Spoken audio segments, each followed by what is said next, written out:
안녕하십니까, 박성호입니다.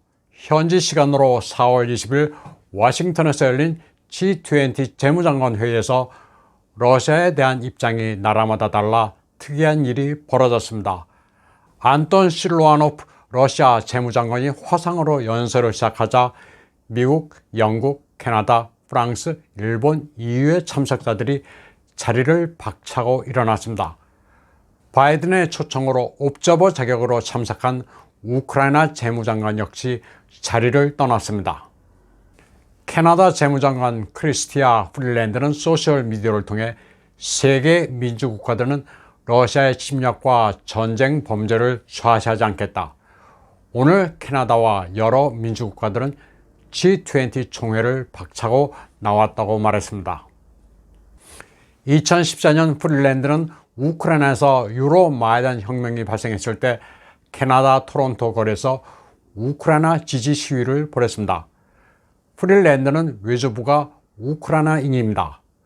외교부 미하일로 호미악은 2차 대전 당시 나치 점령하에 오스트리아에서 반유대 우크라이나어 신문 편집장을 하며 나치 정권에 부역한 전력도 있습니다.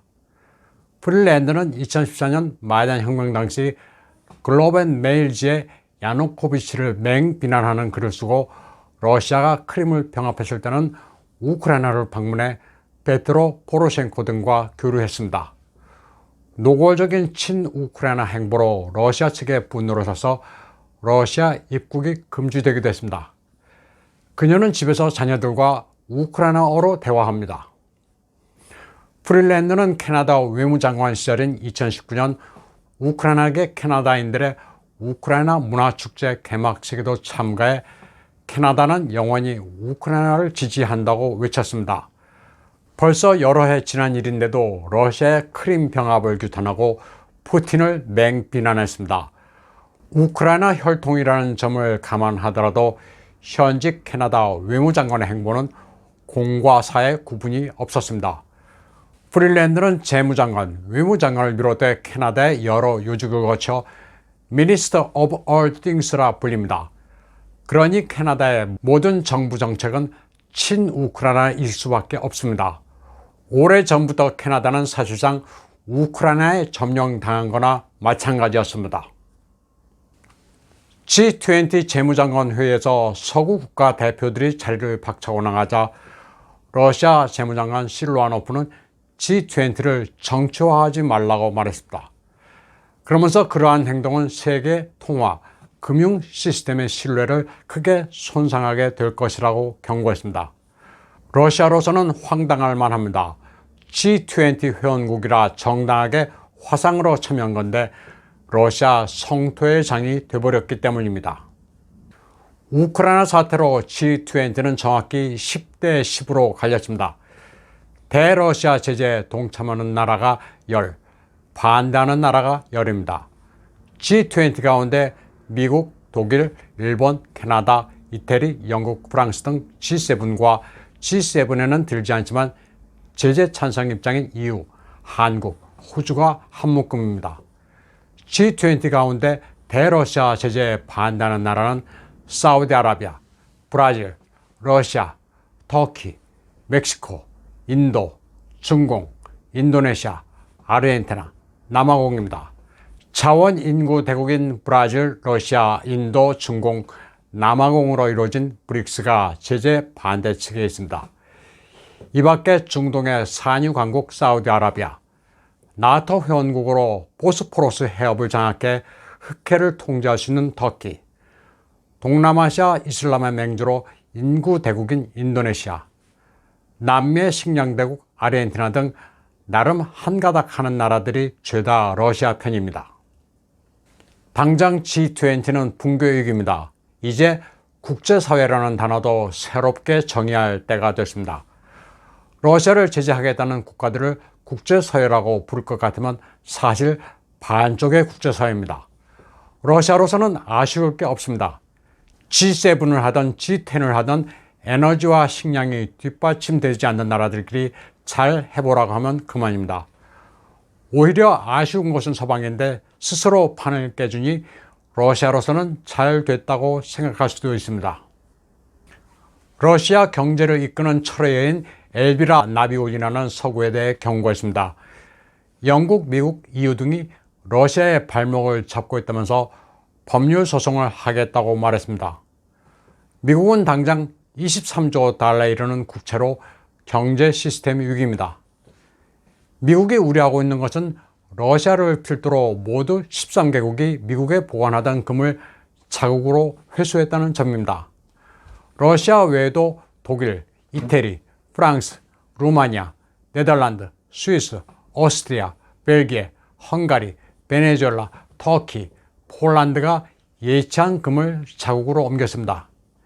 세계가 더 이상 미국의 달러 패권을 신뢰하지 않고 있습니다. 이 와중에 미국의 국회의원들이 전쟁 전에 본인과 배우자, 자녀 명의로 전쟁 관련 기업에 대규모 투자를 한 것으로 밝혀졌습니다. 2월 1일 하루에만 주식 거래액이 770만 달러였습니다. 이 가운데 740만 달러가 에너지와 방산 등 정책 수혜주였습니다. 엑슨모빌 같은 석유 관련 회사부터 사이버 보안, 록히드 마틴과 레이션 같은 방산주에 투자해 큰 수익을 챙겼습니다.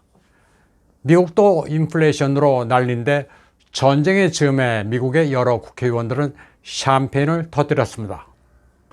우크라이나 전쟁의 최고 수혜주는 아무래도 대전차 미사일 제블린을 만드는 록히드 마틴과 레이션입니다. 우크라이나에 지원해준 물량이 엄청납니다. 2,600기가 인도되고 2,000기가 추가로 지원된다는 이 뉴스는 벌써 한 달 전 뉴스입니다. 제블린의 재고 터리가 우크라이나입니다. 미국이 보유하고 있는 물량이 2만 기 정도인데 벌써 절반 가까이 소진됐습니다. 제블린이 진짜 위력적인 무기고 우크라이나군이 알려진 것처럼 잘 싸웠다면 러시아 기갑 전력은 지금 아예 없는 게 맞습니다. 정확한 수량은 알 수 없지만 제블린 재고 터리가 순조롭게 이루어지는 마당에 러시아군이 대규모 전차 부대를 돈바스에 집결시킨다는 것은 앞뒤가 안 맞는 소리입니다. 다음 소식입니다.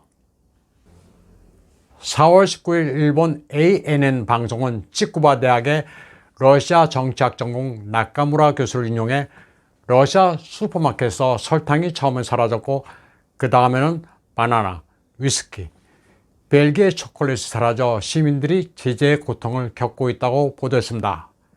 그런데 설탕은 일시적으로 품절된 적이 있기는 합니다. 바나나와 위스키는 안 먹으면 그만입니다. 벨기에 초콜릿 역시 안 먹는다고 굶어 죽지는 않습니다. 참고로 러시아의 크림 병합 당시 리투아니아가 제재를 한다면서 치즈 수출을 중지한 적이 있습니다. 그러자 러시아는 국산 치즈를 만들어 대체했습니다. 러시아인들은 보드카를 즐겨 마시지 위스키는 그다지 마시지 않습니다. 서방 측의 제재는 대체로 국내 소비 자유용입니다. 서방의 제재로 이 모스크바 여성은 옷값이 예전에 23,000원 정도 하던 게 지금은 아무리 못해도 62,000원을 한다고 말하고 있습니다. 그런데 표정은 어둡지 않습니다. 원래 러시아에서 의류는 매우 비쌉니다. 그래서 부유층이 아닌 일반 러시아 여성들은 옷을 웬만하면 입던 것을 오래 입습니다.